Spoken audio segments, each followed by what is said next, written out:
Spotlight on Frazee is sponsored by these community-minded businesses and organizations. Frazee Family Foods. What a hometown grocery store should be. Friendly staff, family-owned, and a wide variety of groceries to fulfill your needs. The City of Frazee and Frazee Event Center, featuring a 5,000 square foot room, a built-in stage, and a full-service bar. Perfect for a multitude of events. Call or click to book your event. Welcome to Spotlight on Frazee. I'm your host, Hank Lutke, and I'm back at the Link Library in Frazee, right across from the Frazee High School with Patty Nunn. Hi, Patty. Hi, Hank. How you Can we doing? still do this even I with guess, the virus? yeah. Okay. We have to do it from a distance. So. Okay. So how are you doing today, dear? I'm doing great. I'm so glad that you came back because we just didn't have enough time last week to talk about everything going on at the Link Library. Well, you know, the Link is a very important part, and that's why they call it the Link. It keeps small communities, rural communities, connected to the vast information system and critical written knowledge, which we seem to be getting further away from all the time with the internet. Well, absolutely, and it's nice that we do have a public use computer here at the Link site that's, whenever I'm open, which is Monday mornings from 10:30 to 12:30, and Thursday afternoons from 2 until 7. You can come on in and use the public use computer, but we've got a program coming up for school-age children that I'm really excited about on March 30th called Lego-rific at the Link, and we're going to have kids bring in their Lego projects, not kits, but bring in something that they've created from their imagination, and we'll have People's Choice Awards in 3 different age categories, and we'll also have you can pull out of a bucket and see what other creation you can make, and this is going to be on March 30th, a Monday afternoon from 3:30. The doors will open at 3:30, and we'll stay here until about 5, and eat snacks and have fun and build Legos and win prizes. I know on one of the sites, that I pay attention to because I've always been interested in motorcycles and still have some, was that a guy had built a Harley Davidson out of Legos. Oh, it's amazing what those kids can build, and where our age categories are 4 to 6, 7 to 9, and 10 to 12, and so the creativity in all of those age ranges is just amazing, and we just want to give a chance to have a public viewing of those creations. And another thing that we're doing, you speak of technology, and the Link has the capability now to do pop-up libraries, and so once a month I bring this Link in the form of a laptop computer over to the Frazee Assisted Living at the care center, and the people I've been visiting, 6, 8 people there for many years. They request books and I bring them over to them. Now I go once a month, and the people who are just happen to be walking by can look at the books that I've brought, and it's just kind of a nice way to get the Library Link site out into the community. Well, and that's such a great thing. I know that, sometimes more at our age, we think more of the people at the care center and especially the ones in assisted living, that, maybe just last year we're out running around and doing things, and it makes it harder for them. But to have this service is got to be just a great thing for them. It really is. Our next time over at the care center will be April 6th, and I'm there at 1 o'clock. It's a Monday. The first Monday of the month is when the Link site will visit there, and the staff return books to me and take new ones, and if somebody's out in the public the first Monday at 1 o'clock or over at the care center, feel free to stop by. We're on the assisted living side, and you can sign up and get a card. We're really promoting cards this year. Usually we only used to do that in September, but now we're doing a push for all year long to get new library card sign-ups, and yeah, I look forward to seeing people.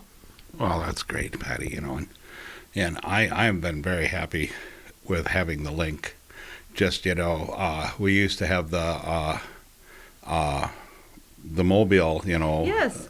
running around, but And I guess they do some places yet, too. They still do. I think the mobile library, the bookmobile, still from Viking Library System goes to the Vergus Assisted Living.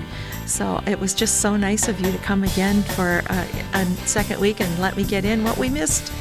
Well, I appreciate you being on the program and all that you do for us, Patty. Thank you. You are most welcome. And so, we're going to take a break here, and we'll be right back with another segment of Spotlight on Frazee. Welcome back to Spotlight on Frazee. I'm your host, Hank Ludke, and I'm up here at the Frazee High School with Andy Paulson. Hi, Andy. Hi, Hank. How you doing today? Oh, pretty good. I didn't fall down coming across the parking lot or anything. That's good. Always glad you can make it. Yeah, and so here we have robotics going on. And what I'm going to do, I'm going to turn this over to Andy and kind of let him explain what they're up to with this contraption that's behind me with all these chains and gears and servers and everything else. Here you go, sir. Thanks, Hank. Once again, we deal with the first robotics competition in January. In the beginning of January, we're introduced a game. We get 6 weeks to build our robot. We design it, program, test, build, rebuild. Usually we break something and we have to try to fix it. At the end of that time, we go to one of many different competitions. We actually just got back from our competition this last weekend. We were in Grand Forks with 60 other teams, anywhere from Minnesota teams, North Dakota, South Dakota, Colorado, and Wisconsin were all represented. We did fairly well. We placed in the top 10. We were number 7 going into the elimination rounds. We had some trouble that happened. We ended up getting beat in 2 of our 3 last final matches. It was very close. There were some penalty points that happened. When you compete, you are 3-on-3. You get randomly paired with 2 other robots from other schools, and sometimes you're at the mercy of what they can do or what they do that hurts you too. So that kind of hurt our chances. We did fairly well though, ending in the top 7. So what I'm going to do now is talk a little bit about our robot. The game this year is called Infinite Recharge, and these yellow balls here are called power cells.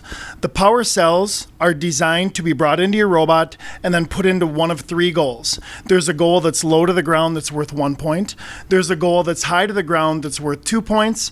And there is a smaller goal that's up in the air that's worth 3 points. Now, your robot is able to carry up to 5 of these game pieces at a time. So what we did is we designed an intake system so that when we would drive into these balls, they'll come into our robot and fall into our hopper. So when we have the balls, they would fall in and fall into place here. After the robot would be working, the balls will go up the chute, up into the top, and go into the shooter, all the way up to the top of the robot, so that we would have a tall shooter, and then when the ball comes around here, it'll shoot into the high goals. Okay, so we had an ultimate goal of making them into the 3-point goal so we get the most point value at the end. We were one of the best scoring robots at the competition, so we did really well in that regard. At the end of the match, robots are able to climb a hanger. So this elevator here is designed so that when this is spinning and it backs up, that will raise up all the way up to the height that we need it to be, and then it would grab onto the bar, and then when we pull it back down, it would lift our robot up off the floor. We were one of the best climbers there, and we had a great climbing robot that caused us, it earned us a lot of points and put us in a high ranking place. In the elimination rounds, we paired together with 2 robots from around the state. We picked a team.